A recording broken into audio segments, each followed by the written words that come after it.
Bom dia a todos vocês. Um prazer enorme, uma satisfação poder estar aqui junto com vocês, participar desse curso, né, junto com vários outros colegas aí, professores que já me antecederam aqui.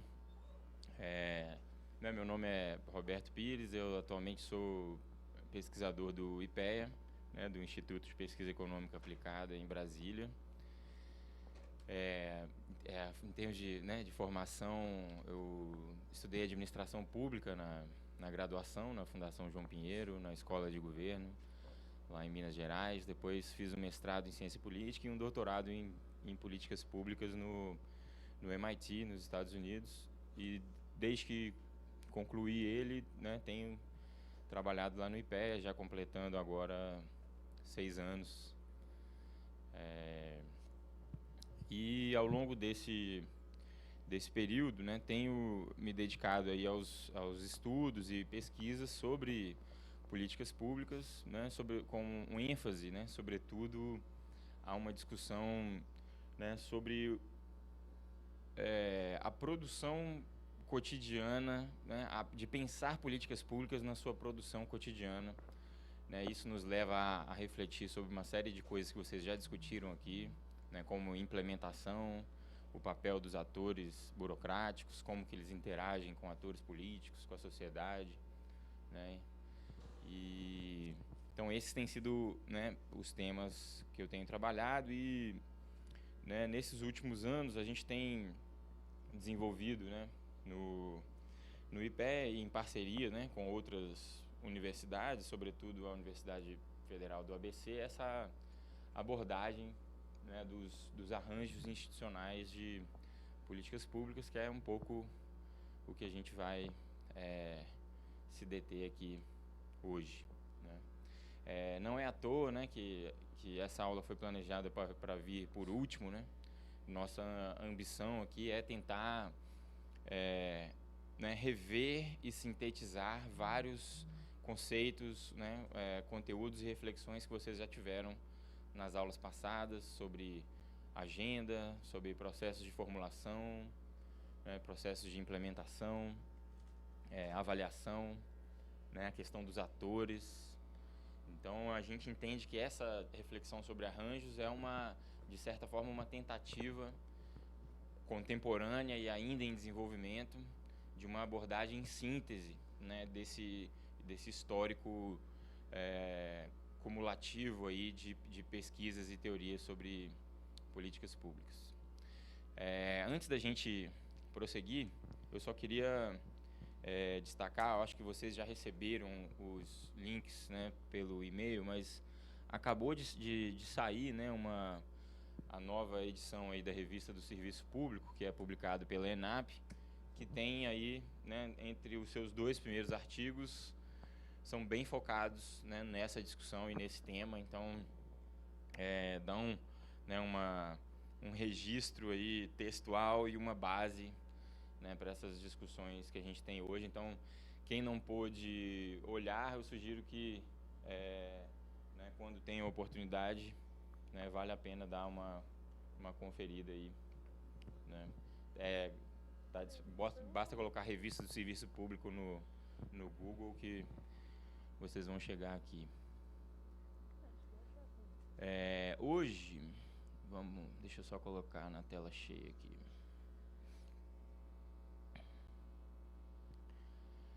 Eu não sei como que vocês têm feito. Eu teria muito interesse em saber o nome de vocês e de onde vocês vêm, mas eu não sei, isso cabe aqui na dinâmica da gravação? E a gente pode fazer isso rapidinho? Porque para mim é importante saber as experiências e que vocês trazem para que a gente possa, né, interagir. Então nós vamos fazer uma rodada breve aí de apresentações e aí eu parto um pouco para explicar como que a gente quer organizar essa dinâmica aqui hoje. Eu acho que tudo tem que ser feito no microfone, né?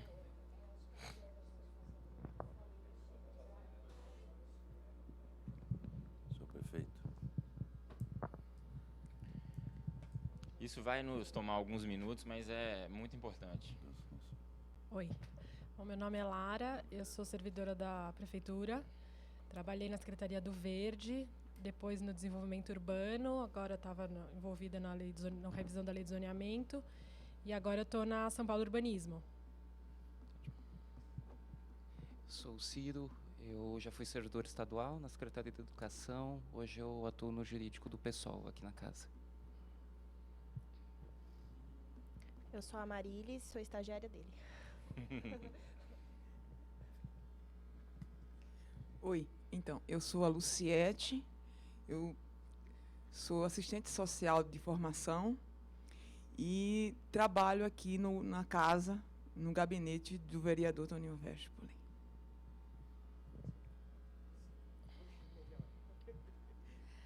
Eu sou a Adriana, eu não sou muito aí da área, eu sou formada em economia, me formei ano passado e trabalho em uma consultoria, mas a gente trabalha bastante com o público na questão da contratação dos planos de desenvolvimento. Acho que é o que talvez mais se aproxime.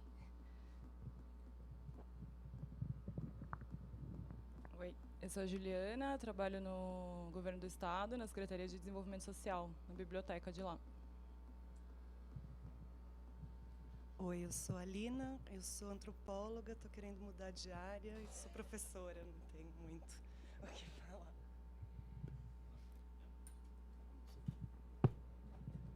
Eu sou Ana Helena, eu sou procuradora aqui da Câmara Municipal e fiz um curso sobre controle jurisdicional de políticas públicas nesse último semestre na Faculdade de Direito aqui da USP. Então, isso me levou a me inscrever nesse curso também, que é uma outra visão, né, da ciência política, está sendo bem interessante. A minha formação é jurídica, né? Oi, eu sou o Jonatas e apenas sou estudante de administração. Bom dia, meu nome é Matheus, sou estudante de administração pelo Centro Paula Souza e pelo Senai. Eu também sou do, como é que é? Administração, né? Eu sou muito mais velho que eles. Eu sou professor de publicidade, propaganda e comunicação. E eu fiz pós-graduação em gestão pública. Eu cansei de falar de lucro, né? E aí eu estou aqui justamente para tentar entender como é que a comunicação entra nessa questão do ciclo. Eu já fiz um trabalho sobre isso e por isso que eu estou aqui. Meu nome é Cláudia. Bom dia, meu nome é Cleiton, sou geógrafo de formação, trabalho na Secretaria do Verde e Meio Ambiente, na divisão de licenciamento ambiental. Bom dia, meu nome é Wesley, eu sou cientista social de formação e agora sou professor, trabalho com gestão pública educacional, com técnicos de secretaria e diretores escolares e com arranjos institucionais também, se é o mesmo arranjo que estamos falando. Meu nome é Juliana, eu sou advogada, faço mestrado na PUC em Direito Constitucional, portanto eu também dou aula por causa disso. E eu estou fazendo MBA em Gestão Pública e me interessei muito pela matéria, porque, enfim, é muito interessante mesmo, e resolvi fazer o curso para tentar e, inclusive, me interessei muito pelo curso que a colega citou. E é por isso que eu estou aqui.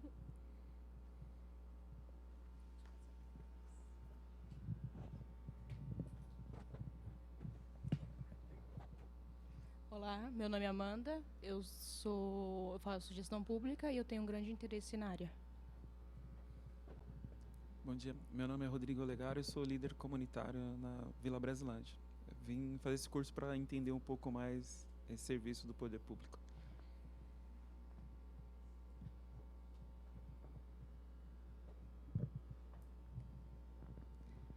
Bom dia, meu nome é Márcia, eu sou assistente social de formação, só que há 7 anos eu sou educadora social e trabalho num abrigo para crianças e adolescentes em situação de vulnerabilidade social. Bom dia, meu nome é Paloma e sou estudante de serviço social. Eu sou Maria Cláudia, eu sou ex-servidora pública do Estado, trabalhei numa fundação e me especializei em gestão pública e agora eu estou direcionando meus trabalhos para o terceiro setor e estou começando a estudar política pública, nível de pós-graduação e, enfim, outros trabalhos aí. Eu sou Fátima, trabalho na Escola do Parlamento desde 2012. Sou da Rede Pública Municipal em Educação há 30 anos. Sou mestre em Administração Pública pela GV. Bom dia, eu sou Juliane, eu sou estudante de mestrado do Programa de Ciência Ambiental da USP e eu estou aqui buscando uma bagagem que meu curso ainda não oferece em profundidade. Bom dia, meu nome é Rafael, eu sou estudante de mestrado em Gestão de Políticas Públicas na EASH USP e também estou vendo aqui outras visões, vendo mais algumas contribuições em relação à área.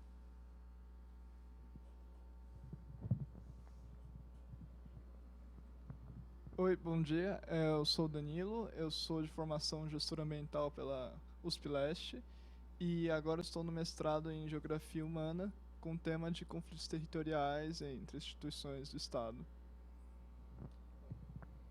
Foi todo mundo?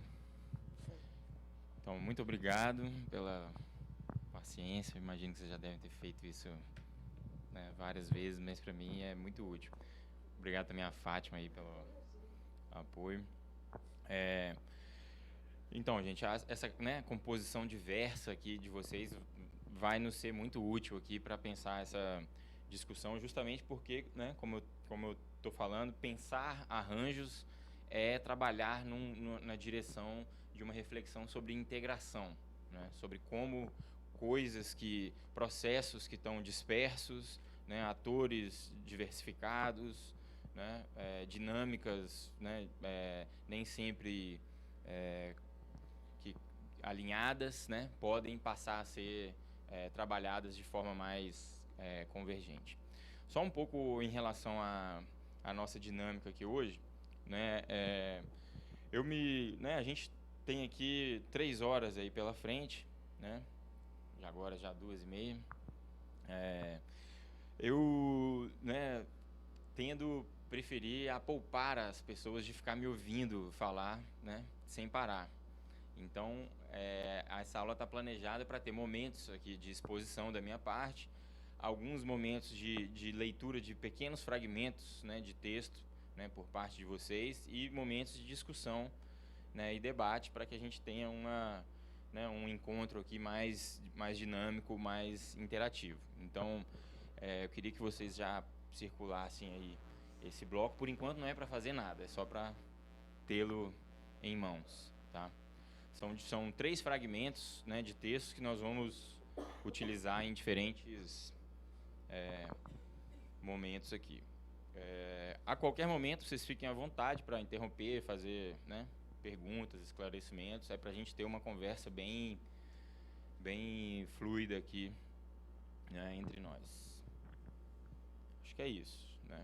Vamos partir então para nossa discussão. Então, né, basicamente o que a gente vai fazer aqui hoje é tentar, né, compreender e, por outro lado, contribuir para o desenvolvimento de algo que está sendo ainda, né, trabalhado, né, gestado, né, entre um conjunto aí de pesquisadores, que é uma abordagem, né, analítica, uma forma de pensar e analisar, e avaliar, e acompanhar políticas públicas que, né, pode ser identificada aí, né, por essa ideia de arranjos, né, que é uma abordagem que vai, né, chamar a atenção para processos de produção de políticas públicas em ambientes político-institucionais complexos. Por que essas duas coisas estão sublinhadas aí, né? Primeiro, a gente vai usar esse termo produção de políticas, né, justamente para tentar nos desvincular da segmentação analítica que normalmente o campo de políticas públicas é estruturado em cima, né, dela, que é de pensar processos de agendamento, formulação, implementação e avaliação como se fossem coisas separadas, né? É óbvio que analiticamente a gente pode fazer isso, e existem ganhos, né, de se fazer isso, do aprofundamento, são diferentes teorias, diferentes momentos da história da reflexão sobre políticas públicas e tal, mas aqui a gente tenta inverter um pouco o quadro e partir do seguinte diagnóstico. Quando a gente olha as políticas públicas de baixo para cima, né, ou seja, do cotidiano da sua produção, né, para para entender o que elas significam, essas coisas, né, formulação, implementação e avaliação, elas estão muito mais misturadas do que a literatura, né, nos oferece. Então, daqui para frente a gente vai usar esse termo produção e às vezes eu vou falar implementação, mas eu vou estar querendo dizer respeito a todo esse ciclo de atividades e processos que levam à construção das políticas, né? Então, por isso que esse termo produção ele está ali sublinhado para querer chamar atenção para esse aspecto. Então, um dos primeiros elementos aí de integração e de síntese que essa abordagem de arranjos vai nos oferecer já é esse. Já é pensar políticas públicas como uma atividade contínua, né, um ciclo contínuo de decisões, ações, avaliações que se misturam e não acontecem de forma segmentada no tempo, como aquela ideia de um ciclo, onde você tem uma caixinha, né, para formulação, uma caixinha para implementação, outra caixinha para avaliação, e são diagramas que vão ficando cada vez mais sofisticados, aí tem uma seta que volta e retroalimenta aquilo tudo, né? Então a gente está partindo do pressuposto que todas aquelas etapas elas se diluem e se mesclam no cotidiano da produção de políticas públicas. E o segundo ponto é essa ideia de que essas atividades, né, de produção das políticas, elas são feitas, né, a partir e dentro, né, de um ambiente político institucional complexo. Tá? Nós vamos dedicar algum tempo aqui para entender por que ele é complexo e como que essa complexidade se manifesta, né? Mas de início, né, eu queria salientar que pensar arranjos, né, institucionais, arranjos de políticas públicas, né, vai nos oferecer isso, né, uma perspectiva para compreender a produção de políticas públicas em sintonia, né, com as complexidades do ambiente político institucional na qual essas políticas se inserem. Então, com isso, essa abordagem ela vai nos oferecer três coisas importantes, né? A primeira é nos possibilitar, né, descrições mais precisas, mais completas ou mais aderentes à realidade, né, de como a produção de políticas públicas ocorre, né? Isso é preciso destacar, sobretudo em relação a boa parte, né, da teoria e da elaboração teórica e das políticas públicas que vocês já discutiram, né, nas aulas anteriores, que muitas vezes acabam nos oferecendo algum conceito, uma tipologia interessante, mas que em vários outros aspectos se distancia, né, dessa produção mais concreta e cotidiana. E além de nos fornecer essa descrição mais aderente, né, oferece também possibilidades aí de exercícios avaliativos e prospectivos, né? Então, avaliativos no sentido de que essa abordagem dos arranjos vai permitir que a gente compreenda os resultados produzidos, né, pelas políticas públicas, o número de atendimentos num determinado serviço, a qualidade do ensino nas escolas, enfim, a partir, né, das características do arranjo que dão suporte à produção dessa política. E, de forma invertida, possibilita também a gente fazer exercícios prospectivos, que no caso de políticas que ainda não estão, né, sendo colocadas em prática, né, essa abordagem vai permitir que a gente planeje ou modele, né, arranjos institucionais que deem suporte à consecução, né, de objetivos para que eles se transformem em resultados. Tudo isso vai ficar mais concreto até o final, né, do dia de hoje. E por que a gente está fazendo isso, né? Por que isso é importante, né, nos dias de hoje, né?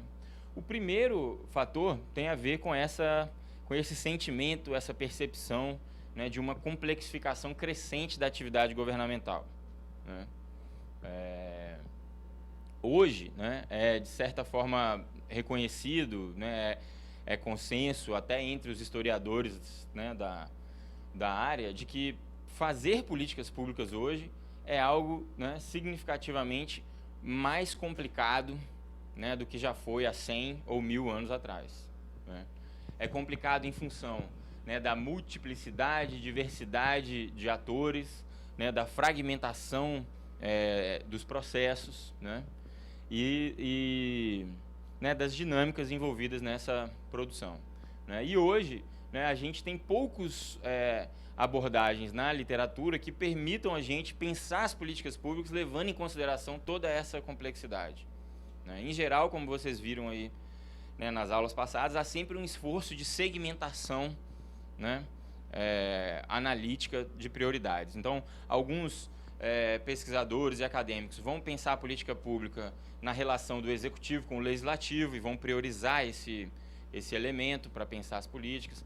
Outros vão pensar a relação com a sociedade, né, e vão tentar estudar o papel da participação social na produção dessas políticas. Outros já se dedicam ao estudo da burocracia e dos atores burocráticos nesse processo. O que a gente quer fazer aqui é dar conta de tudo isso ao mesmo tempo, inclusive das inter-relações entre esses diferentes processos. E, né, essa abordagem, então, a gente tem procurado desenvolver ela com base em um conjunto de pesquisas empíricas que a gente tem desenvolvido, né, no IPEA, no meu caso, mas também com base no trabalho de outros, né, pesquisadores. A professora Gabriela também tem produzido bastante sobre esse tema. Aí aproveito também para convidar vocês a quando puderem, aí, dar uma olhada nesse livro. A gente não dá para ler, né, mas o título dele é importante. Chama Capacidades Estatais de Democracia e o subtítulo é Arranjos Institucionais de Políticas Públicas. Tá disponível também para download gratuito no site, né, do IPEA. É um livro que traz aí um conjunto de 8 estudos de caso, onde essa abordagem dos arranjos é aplicada, exercitada, e tem algumas outras análises comparativas, né? Todos esses casos que são analisados aqui são políticas, né, do governo federal, né, e essa é uma limitação que eu vou ter que, né, compartilhar aqui com vocês, né?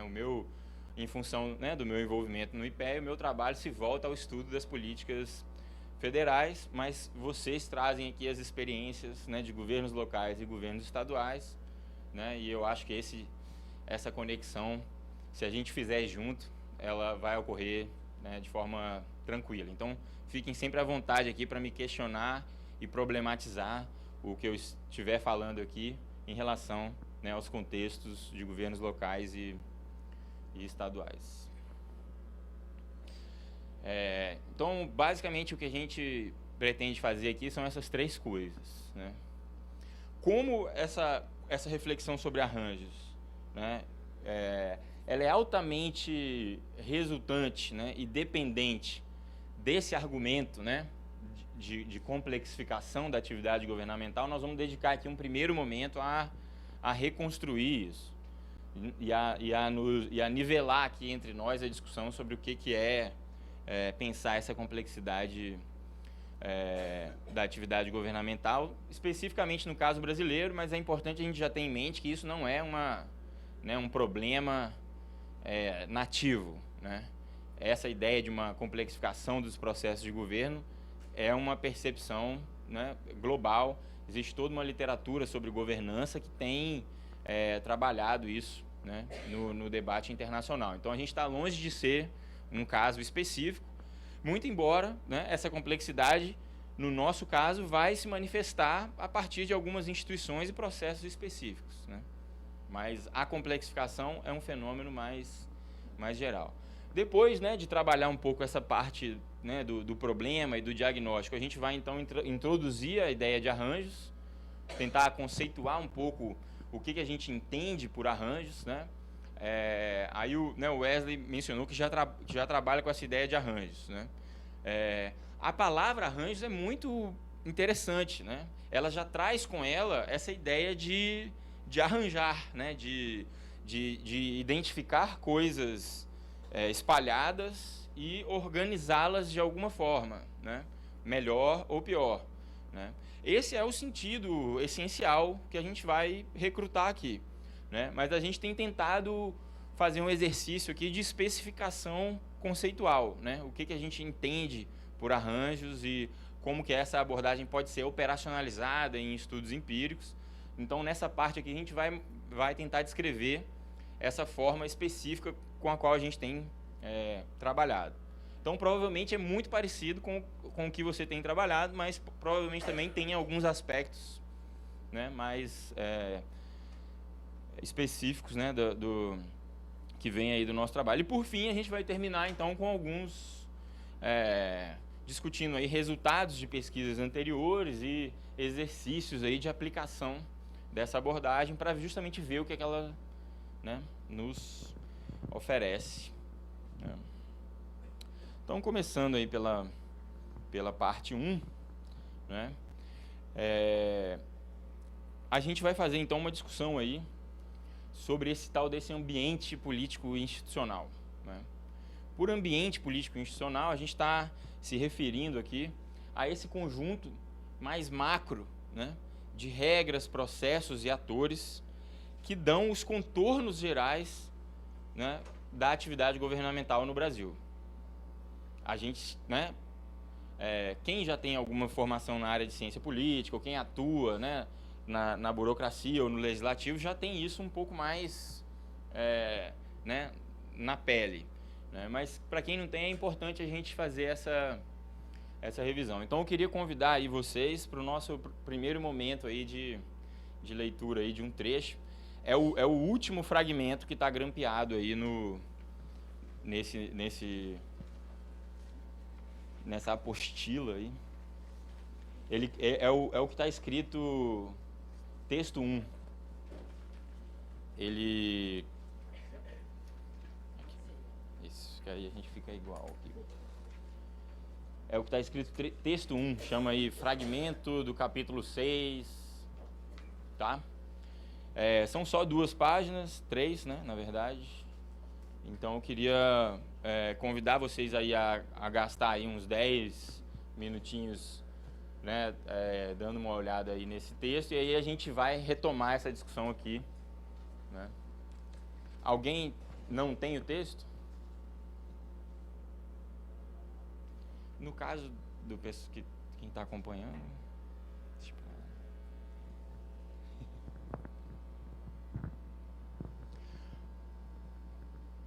olha, a ideia do texto é porque é o seguinte: dizem que a audição é a forma que a gente apreende menos as informações, tá?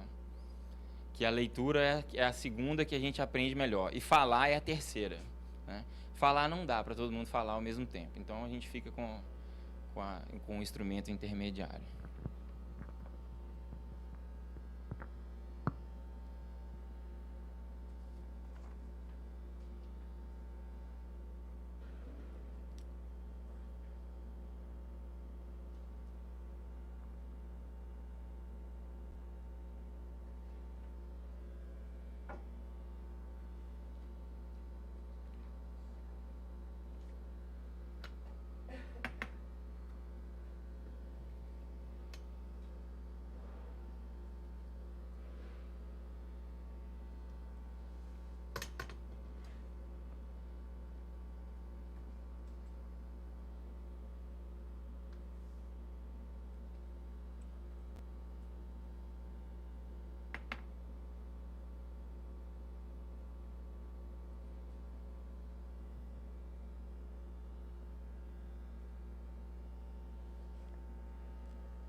Só mais 2 minutinhos e a gente, quem não tiver completado também não tem problema, a gente completa junto. E só para quem está nos acompanhando aí pela internet, as referências desse texto vão estar disponíveis aí no final, tá? E todo o conteúdo que está sendo abordado nesse texto está discutido aí no artigo e nos slides aqui da apresentação.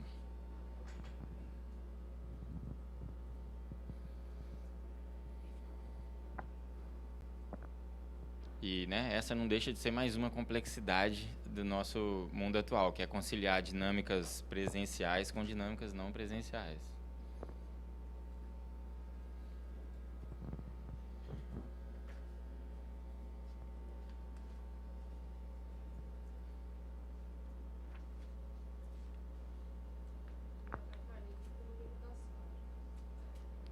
Tá sem número, né? São as 3 últimas páginas. Vamos lá?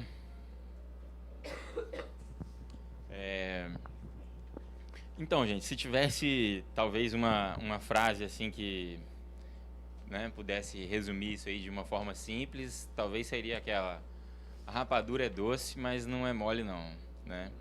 Enfim, eu acho que o que esse fragmento aí tenta chamar a atenção é um pouco para essa ideia de que produzir, né, ações governamentais, projetos, políticas públicas, serviços, num ambiente democrático, né, caracterizado pela independência, né, dos poderes, caracterizado pelos requisitos de participação, né, e relação com a sociedade, pela descentralização, né, federativa, pela existência de um conjunto de órgãos de controle, né, faz com que a atividade, né, dos operadores, dos gestores de política pública se torne algo, né, longe de linear, né, óbvio, automático ou natural, e se assemelhe muito mais, né, àquele jogo de varetas, né, que a gente brincava há muito tempo atrás, aonde você tira uma vareta ou a outra cai do outro lado,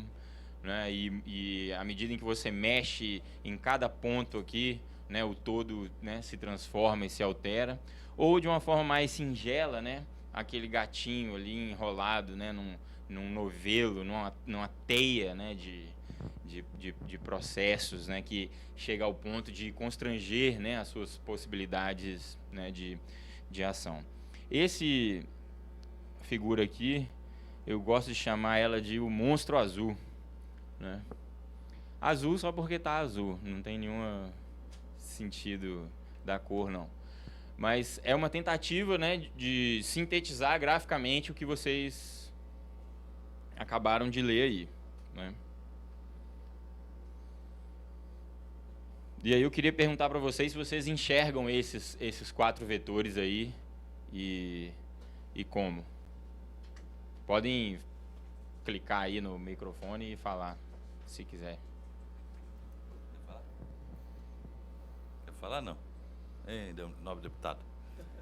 Eu gostei muito da frase, uma frase última aqui que diz o seguinte: em um ambiente institucional de tal forma intricado, a concretização de políticas públicas ocorre somente por meio da intervenção e entrelaçamento de múltiplas arenas. É a primeira coisa.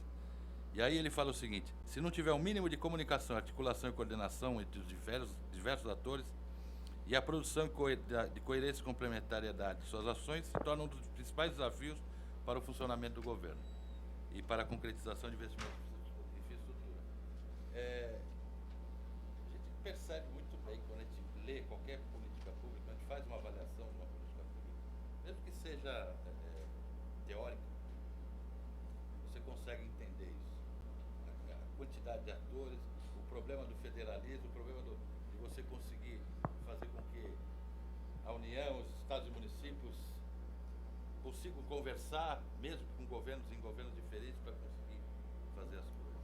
Mais ou menos isso. E normalmente, né, como a gente falou lá no início, cada um desses problemas é pensado separadamente, né? Então a gente tem a pessoa que é o especialista no federalismo, a pessoa que é o especialista da participação, a pessoa que é o especialista das relações entre executivo e legislativo, né? E abordagens, teorias, conceitos específicos para pensar cada uma dessas coisas, né? Só que o que a gente está argumentando aqui desde o início, né, é que lá na mesa do gestor, do operador, né, de política pública, tudo isso aparece de forma simultânea, né?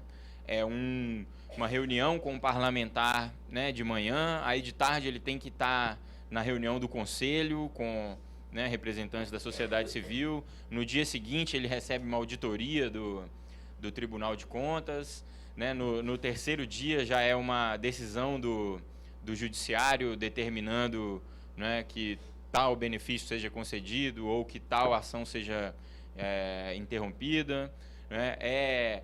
3 dias depois tem uma mobilização dos prefeitos, né, na frente do prédio, né, demandando alguns outros. Então, essas coisas, apesar de serem analiticamente, né, separáveis, no cotidiano da gestão elas se aparecem de forma bastante misturada, né? Então, essa figura ela não é feia por acaso. Ela tem esse objetivo de mostrar, né, de transmitir essa ideia de fragmentação, né, de múltiplos fluxos, né, tem setinha para cá, setinha para lá, né, de várias caixinhas, né, ou seja, múltiplos atores, né, agentes com capacidades diferentes de intervir, né, nesses processos. Mas é importante a gente só recuperar aí um pouco a ideia desses 4, né, principais vetores, né? E eles vêm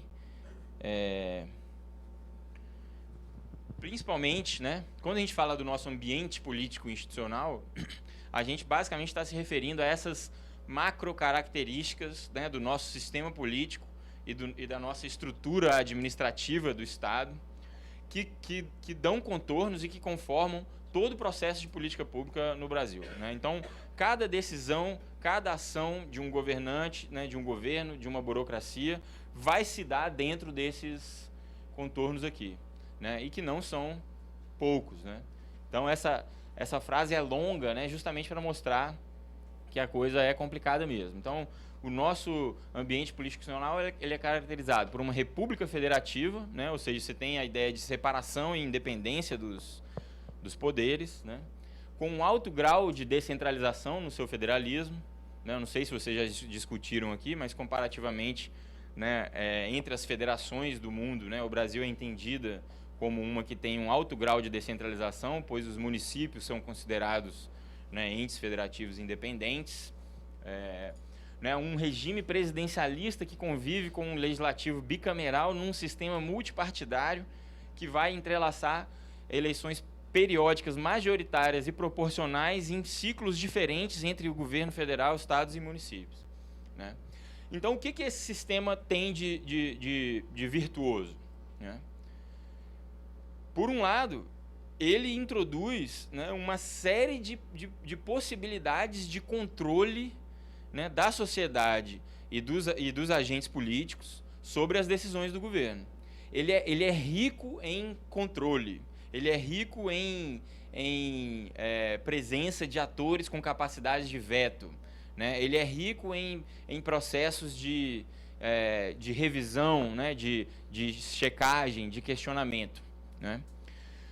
Então, essas são características fundamentais, né, para que uma democracia cumpra o seu objetivo, que é aquele, né, tradicional dos estados da democracia liberal, que é evitar com que o governo abuse do seu poder em relação à sociedade, né? Então, a gente sabe que o funcionamento das instituições é algo muito complexo e que é difícil fazer essas afirmações genéricas, mas a gente tem muitos indícios, inclusive recentes, e o que tem ocupado aí as páginas, né, dos jornais nos últimos meses, que mostram, né, como que esse conjunto de instituições aqui consegue, né, colocar questionamentos, consegue obstacularizar decisões e ações do governo, consegue fiscalizar essas ações, né? Por outro lado, né, o lado negativo dessa complexidade é que fazer qualquer coisa se torna muito complicado. Até as coisas mais simples, né, precisam passar por todo um processo, precisam ser aprovadas e decididas em múltiplos espaços e comitês. Mesmo já tendo sido decidido, pode ser submetido a questionamento posterior. Mesmo depois de ser entregue e concretizada uma ação, um projeto, um serviço, pode ser fiscalizada e pode gerar responsabilização. No meio desse processo, né, grupos da sociedade encontram formas, né, de intervir e tal. Então, assim, de certa forma, a gente fez uma escolha né, histórica ao definir esses marcos, né, na nossa Constituição, né, de ter uma democracia com um aparato institucional de controle forte, né, mas, ao mesmo tempo, a gente se colocou o desafio de produzir, né, políticas e serviços públicos no meio dessa complexidade e confusão, né? Então, só para dar uma recheada aqui nessa figura, né? Vamos imaginar uma política pública X, né? Uma ação, um projeto governamental X, né? Normalmente, ele vai ter algum órgão, né, da burocracia, um ministério, uma secretaria, uma fundação, que é o principal responsável por conduzir essas ações, né? Só que hoje em dia, né, todo problema é entendido como um problema multifacetado, que tem uma natureza inter, trans, multidisciplinar e que não pode ter sua discussão restrita a um conjunto de especialistas que têm uma determinada visão ou perspectiva, né? Então, né, a segurança pública é um problema de polícia? Mas não só, né? É também um problema que envolve educação, envolve habitação, né, envolve assistência social, né, e aí vai. A gente poderia pensar em múltiplos exemplos. Então, isso faz com que o órgão X e o seu programa política X tenham que ter, né, relacionamentos constantes com outros órgãos no desenvolvimento dessa política. Então, a gente tem alguns estudos mapeando, né, as ações do governo federal e praticamente não existe um caso de alguma ação política que seja implementada somente por um órgão, né? O grau de interferência desses outros órgãos é variado, mas praticamente qualquer coisa que o governo faz envolve mais de um dos seus órgãos na produção dessas agências. Como a nossa Constituição, como está definido aí no texto, né, define, né, que um dos princípios que devem orientar a nossa democracia é o de consulta e incorporação, né, da população e dos cidadãos nos processos de decisão, né, muito provavelmente esse órgão X, né, vai ter associado a ele algum mecanismo ou espaço de participação.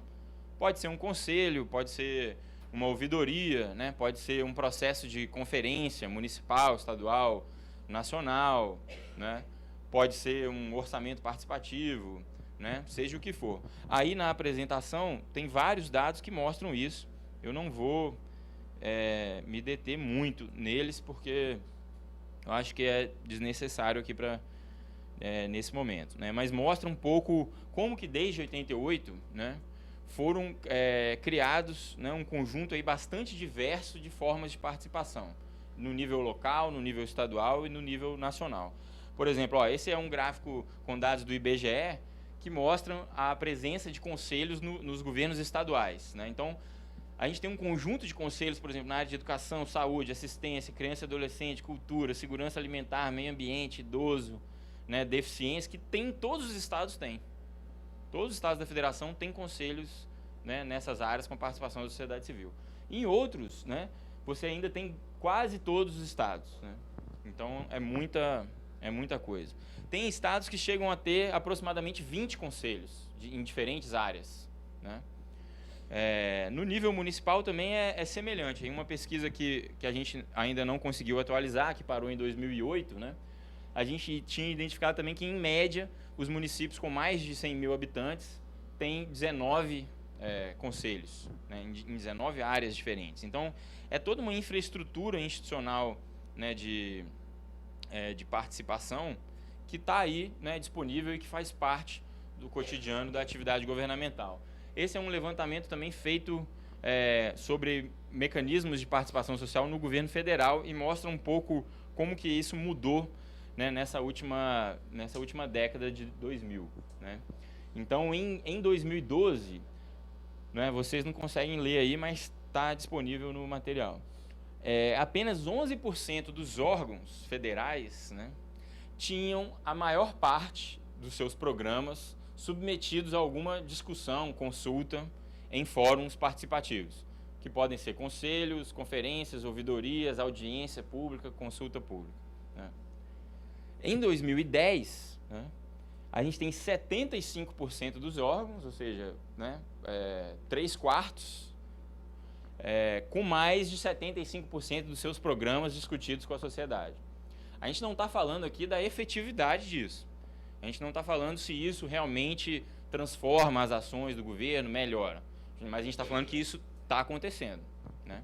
Então, voltando lá para a nossa figura, né, isso tudo é para dizer o seguinte, olha, colado em cada órgão X, existe um fórum Y de participação.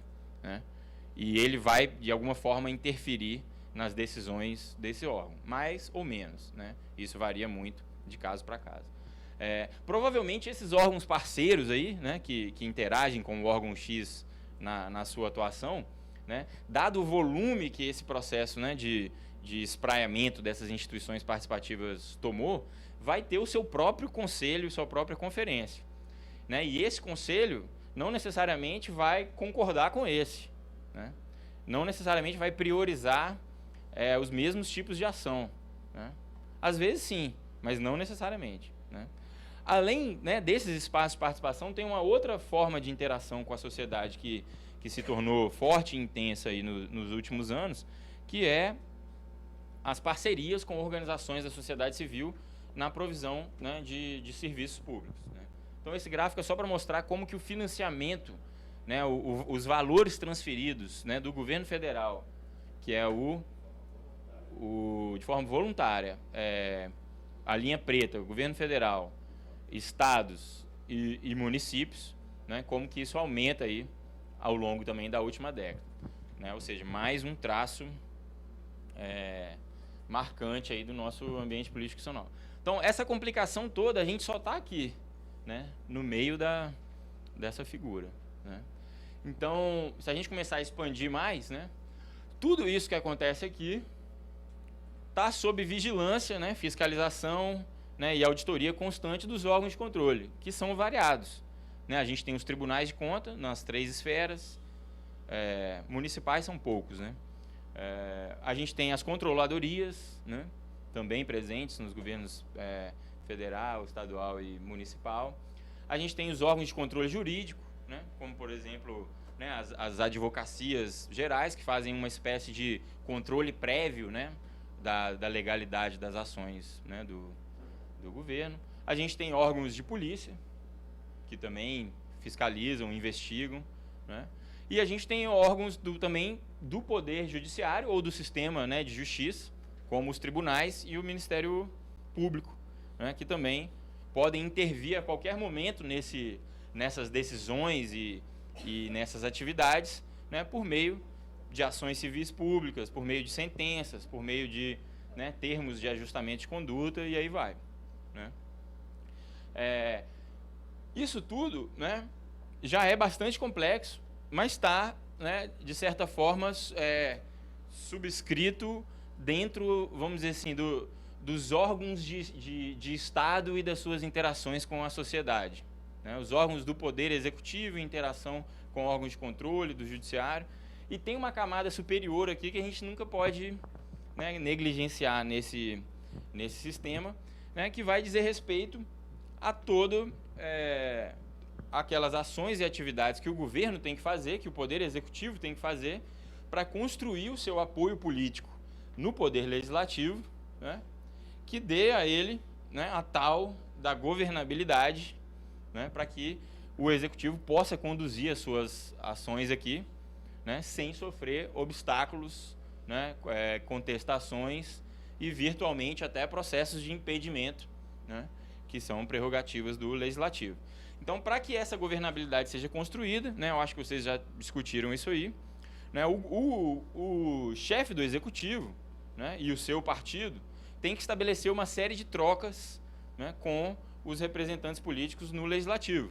Essas trocas elas ocorrem por meio de emendas ao orçamento, né, e por meio da ocupação de cargos, né, na estrutura do Poder Executivo. Pode ser chamado de arranjos também. Isso, você pode pensar arranjos de governabilidade, né? Muito embora a gente, né, no nosso caso aqui, a gente vai estar mais concentrado no Executivo, né? Mas levando em consideração como que isso influencia. Por isso que está aqui, ó, com uma nuvem que pode virar um sol ou uma trovoada, né? É uma condição mais atmosférica, né? A depender das negociações entre as lideranças do Executivo e do Legislativo, algumas ações governamentais se tornam impossíveis. Outras surgem do nada, né? E outras ganham apoio para ter a sua continuidade, né? A depender dessas negociações, o chefe do órgão X vai ser substituído, né? Então, afeta diretamente, ou seja, mais um elemento aí que condiciona e complexifica, né? E isso tudo vai se repetir, né? Não só no nível federal, mas no estadual e municipal, e a coordenação entre esses níveis já é mais um elemento, né, de complexidade aí que a gente viu. Né? Então, um ambiente como esse, né, é importante dizer aqui que em nenhum momento eu estou dizendo que ele é perverso, maligno, né? Pelo contrário, né? Eu reforcei a ideia de que ele é forte e ele é intenso em termos, né, de democracia, né? Mas a face oculta dele é as complexidades e os desafios que ele traz, né, para a produção de políticas.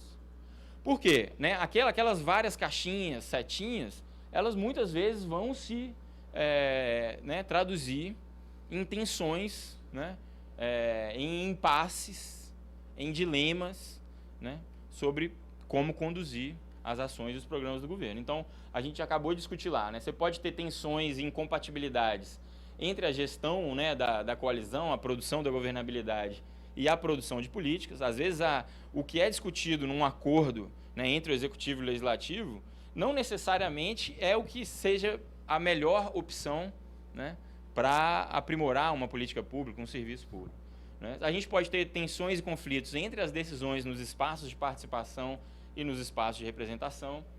A gente pode ter tensão e conflito entre as funções de controle social né, feita pela população, pela sociedade civil e a atuação dos órgãos de controle interno, externo e judicial, né? Isso tudo, né, constrangendo e limitando a operação aí, né, dos órgãos do governo na produção das políticas, né? Então, essa figura basicamente tenta fazer uma leitura mais simplificada lá do nosso monstro azul, né, traduzindo aquele monstro azul em desafios de articulação e coordenação. Por quê? Né? Se o ambiente político, né, no qual a gente produz políticas públicas, né, é marcado por fragmentação, potenciais de desarticulação, né, vetores centrífugos, né, como está colocado aí, que puxam, né, as decisões do governo e as políticas públicas em direções diversas, né, o principal desafio de viabilizar políticas públicas nesse ambiente é um desafio de articulação e coordenação de atores e processos, né, dentro desses ambientes. E essa figura tenta organizar um pouco esses desafios de articulação, chamando atenção para o fato de que eles são, né, desafios de articulação entre, né, unidades aqui, né, órgãos do governo, né, e sociedade, entre órgãos do governo entre si, né, com outros órgãos, a cooperação horizontal, a cooperação vertical, né, ou federativa, né, entre órgãos de diferentes governos, e a relação com órgãos de diferentes poderes, o legislativo, né, e o judiciário. O A é unidade administrativa, mas é importante, assim, é o operador da política pública lá né, no Poder Executivo. Então, né, isso, a percepção, né, dessa complexidade e da forma como ela se revela para nós, né, enquanto desafios de articulação, chama atenção para um outro elemento importante aí, que dá suporte conceitual para essa ideia de arranjos, que é essa reflexão, né, de políticas públicas como uma ação coletiva, né?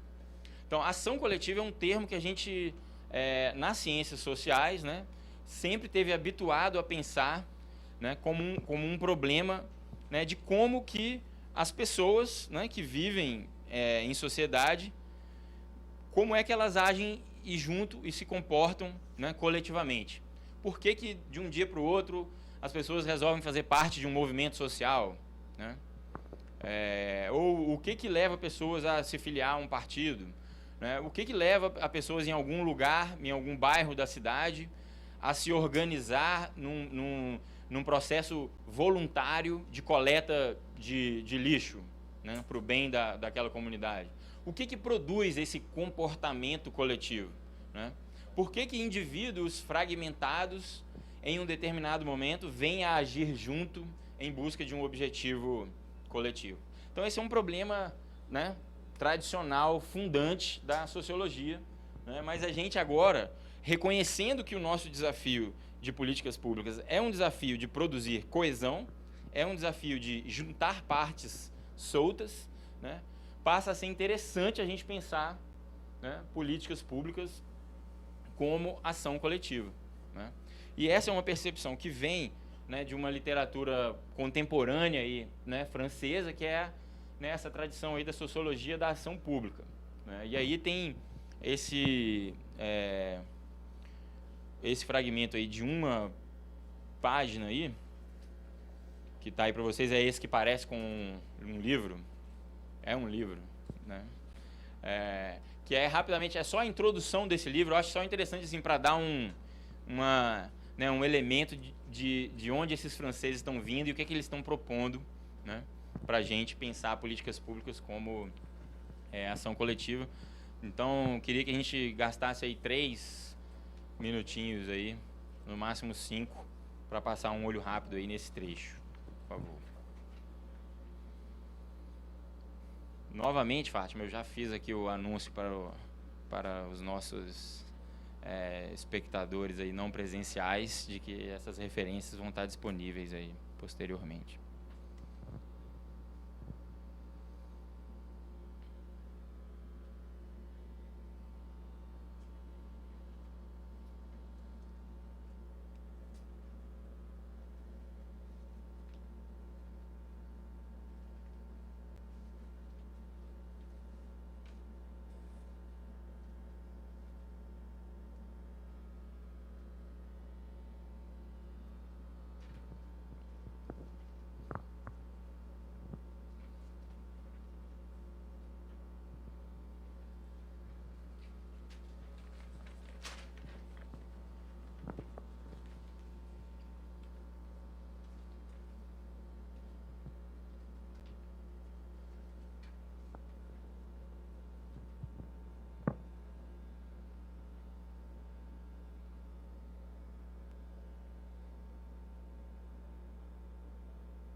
Como o texto é uma tradução, tem coisas que ficam meio esquisitas, né? Mas aí a gente faz a nossa parte aqui enquanto leitor e completa.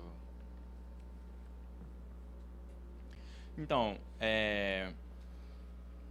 tem uma ideia aí que eles trazem no final da página 32, né, que é muito importante aqui para a gente. Né? Então, esses autores franceses aí dessa tradição aí da sociologia da ação pública, eles vão partir de uma discussão muito semelhante que a gente fez, mas em bases, né, globais. Né? Eles não vão estar discutindo as características do federalismo brasileiro, mas eles vão estar discutindo esse processo, né, de integração da Europa, né, do fato de que você tem políticas que têm que ser coordenadas entre países, né, e que cada país tem, né, seus diferentes procedimentos e envolvem consultas à sociedade, e que tem os parlamentos nacionais, as instâncias, né, políticas da União Europeia, e como que isso se integra. Né? Então, são instituições diferentes, mas a discussão é muito semelhante com a que a gente vem tendo até agora, e é uma discussão que vem desse debate sobre governança. Mas aí o que eles vão trazer lá na página 32, que é importante para a gente aqui, que é a proposta deles? Até meio radical demais. Quem quer? Isso.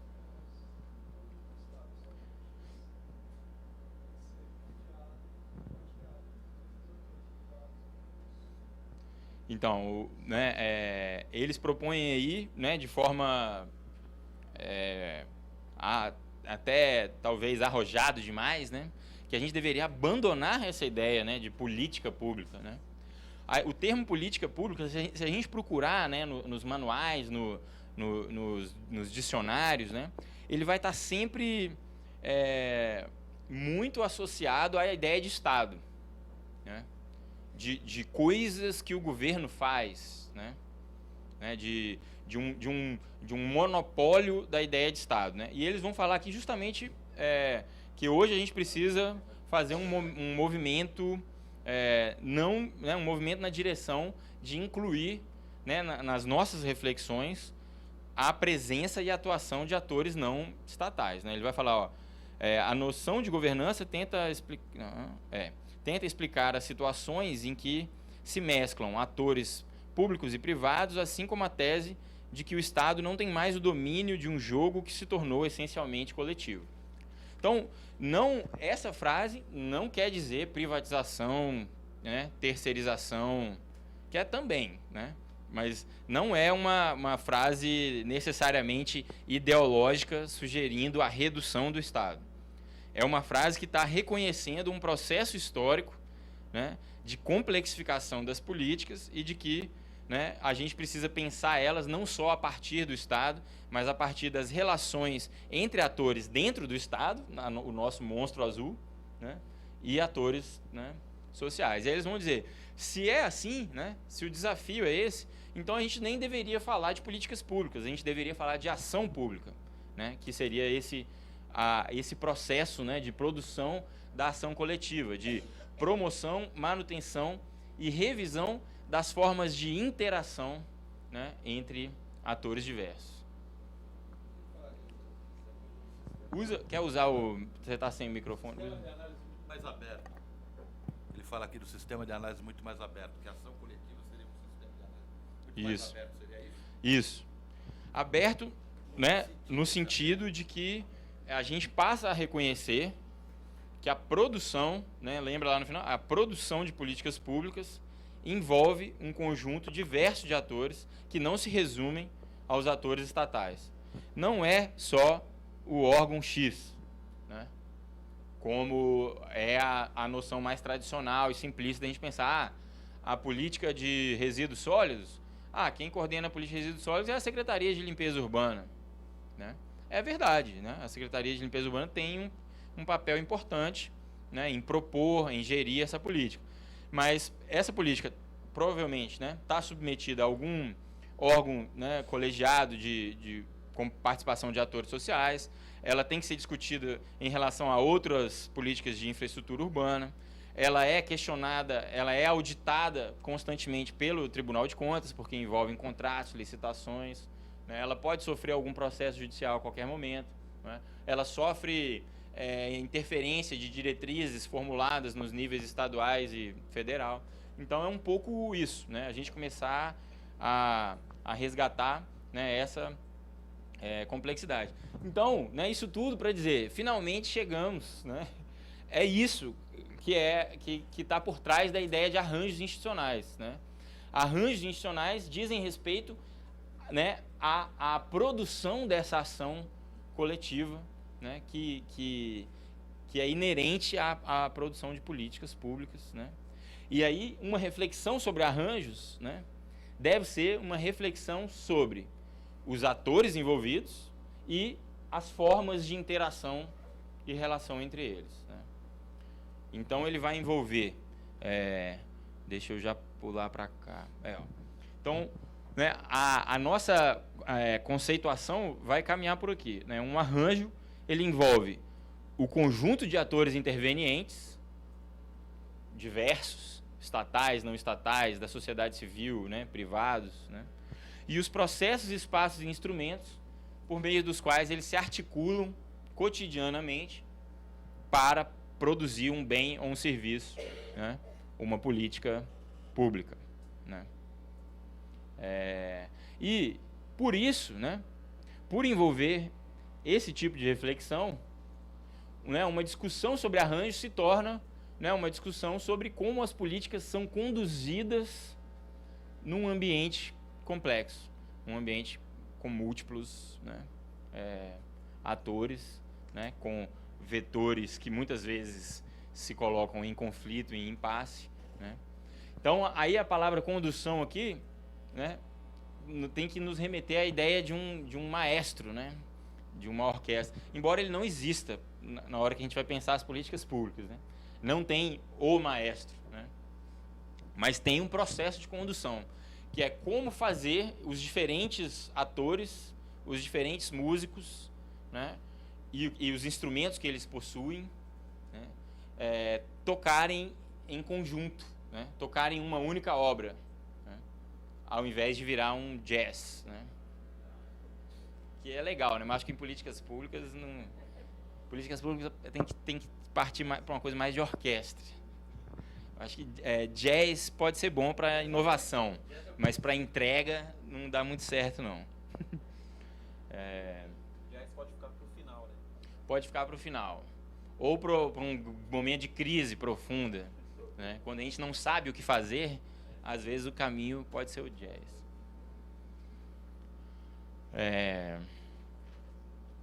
Né? E aí, é importante, né? A gente começou uma hora atrás falando de ambientes e a gente acabou agora falando de arranjos, né? Então, uma dos benefícios dessa reflexão sobre arranjo é permitir a gente articular essas duas coisas, né?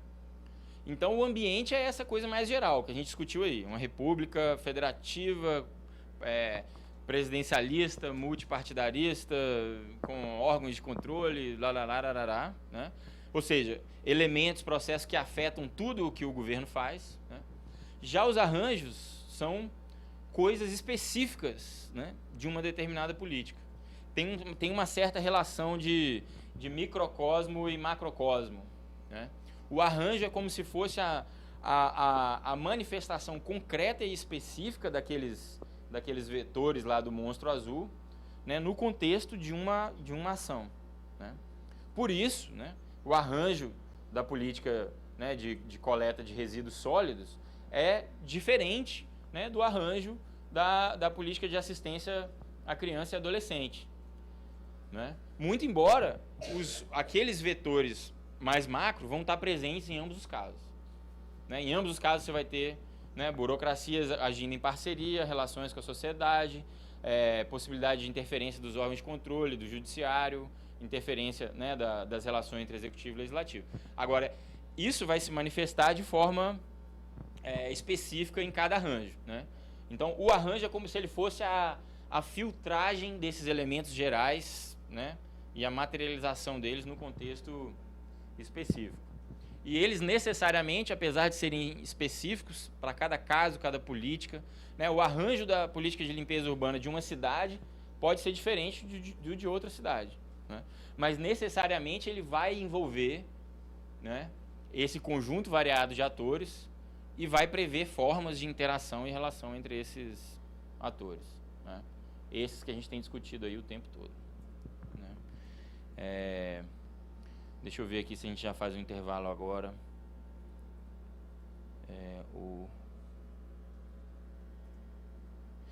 Deixa eu só dar esse exemplo e a gente faz o intervalo, tá bom? Então, da mesma forma que a política de limpeza urbana de um município pode ter um arranjo diferente do outro, a mesma política no mesmo governo pode ter arranjos diferentes ao longo do tempo, né? Então, esse é um dos casos que a gente trabalha naquele livro, né?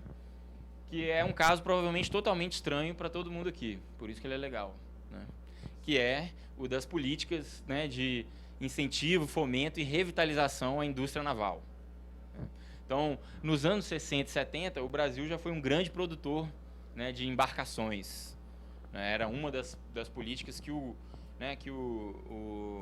nosso governo desenvolvimentista e depois desenvolvimentista autoritário incentivou, né? Uma política por meio do qual o governo dava apoio, né, subsídio, financiamento para que o setor privado se desenvolvesse, construísse navios e vendesse pelo mundo afora, né? Naquele período a gente chegou a ser, eu não me lembro agora se é segundo ou quarto, eu acho que era segundo, só atrás do Japão, maior produtor mundial de navios. A partir dos anos 80 isso desapareceu. Diminuiu nos anos 80, nos anos 90 desapareceu, com a abertura, liberalização, privatização, ausência de política industrial e tal, né? A partir dos anos 2000, essa, né, política volta novamente à agenda. Aí, ó, um bom caso para vocês discutirem lá toda aquela temática de agenda, né? Ela volta à agenda e se estruturam novamente políticas governamentais de apoio a essa indústria. E aí os arranjos, né, do período lá dos anos 60 e 70 e o arranjo atual são muito diferentes.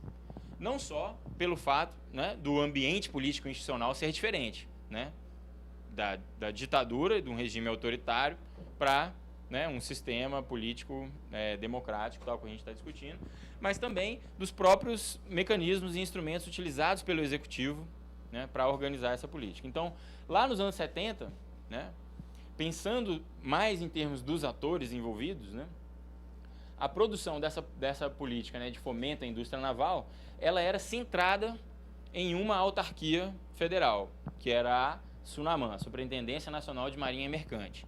Era um daqueles órgãos típicos do Decreto-Lei 200, né, que criou essas formas da administração direta, que, diferente dos ministérios, tinham mais autonomia e flexibilidade para gerir recursos. Contratavam pessoas e compravam serviços de forma menos burocrática que os ministérios faziam naquele período e do que a gente faz hoje, né? Eles tinham uma flexibilidade parecida com as empresas estatais, né? Então, essa SUNAMAN, ela concentrava, né, nela praticamente o conjunto das atividades, né, e funções relevantes aqui nesse arranjo. A SUNAMAN fazia o planejamento setorial, ela fazia o diagnóstico das necessidades e indicava para o setor privado quais os tipos e quantidades de embarcações tinham que ser construídas, né? Quem construía as embarcações eram os estaleiros e armadores privados, mas eles tinham que fazer projetos, submeter esses projetos para avaliação da SUNAMAN, né? A SUNAMAN, por sua vez, geria o fundo de marinha mercante, muito dinheiro, né? E aprovava ou não, né, os projetos e concedia o financiamento e depois ainda monitorava, né? Então a gente tem aqui um arranjo marcado pela presença de um conjunto pouco diversificado, né, de atores e com uma concentração de funções em um único ator governamental, né? Então esse é um arranjo típico das políticas de desenvolvimento econômico dos anos 60 e 70. Como é que isso é feito hoje, né? Só de olhar assim a gente já vê que tem um monte de letrinhas a mais e não só isso, tem até uma coluna a mais, né? Por quê, né? Então hoje, né, o governo, né, já não se responsabiliza mais pelo planejamento setorial, né? Isso é feito em parceria com o setor privado. Então o governo não define mais, né, o diagnóstico e as prioridades de compra e de embarcação. Mas, ao mesmo tempo, ele tem um instrumento importante de direcionamento do setor privado, que é o Programa de Modernização da Frota da Transpetro, subsidiária da Petrobras. Assunto muito complexo nesses dias de hoje. A gente não precisa entrar nesse assunto aqui para uma reflexão de arranjos. Né? Mas, né, hoje em dia é a Transpetro que anuncia para o mercado, fala, olha, eu quero comprar 40 navios Panamax XYZ e tal. Aí os estaleiros e armadores privados, né, fazem os projetos, submetem ao governo. Só que agora não existe mais um órgão que centraliza essa competência decisória. Isso é submetido a um conselho, Conselho Diretor do Fundo de Marinha Mercante. Esse conselho tem participação dos trabalhadores do setor, né, dos sindicatos, de dois ramos, né, dos oficiais de Marinha Mercante e dos metalúrgicos, né, tem participação das empresas e tem participação de diversos órgãos governamentais. Então, o processo decisório já se tornou muito mais, né, plural do que era antes. Né? Uma vez aprovado, né, o projeto, não existe nenhum órgão do governo que gerencie diretamente os recursos do fundo. Né? O fundo ele é operado por agentes financeiros, bancos públicos, né, que têm interesse em conceder financiamentos e ter eles, né, pagos de volta. Né? E depois o monitoramento é feito por um conjunto variado de atores aí, né, desde os agentes financeiros ao Ministério do Transporte e a própria Transpetro. Esse é só o núcleo, né, do arranjo dentro do executivo. Mas hoje em dia interferem, né, nesses processos aqui um conjunto de outras instituições. Né? Então a gente tem o Poder Legislativo representado pelo Senado. Né? Por que o Senado tem um papel aqui? Porque cabe ao Senado aprovar periodicamente o nível de endividamento das empresas estatais envolvidas nesse arranjo. Como é uma política que envolve bilhões de reais, né, isso precisa ser acompanhado pelo Senado. Da mesma forma, cada pedido desse de financiamento né, submetido ao escrutínio, né, do TCU e da Controladoria Geral da União.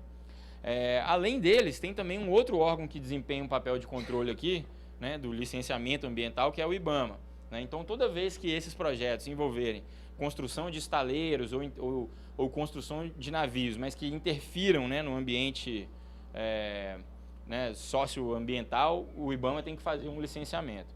E o monitoramento também passa a ser submetido a uma série de rotinas aí do PAC.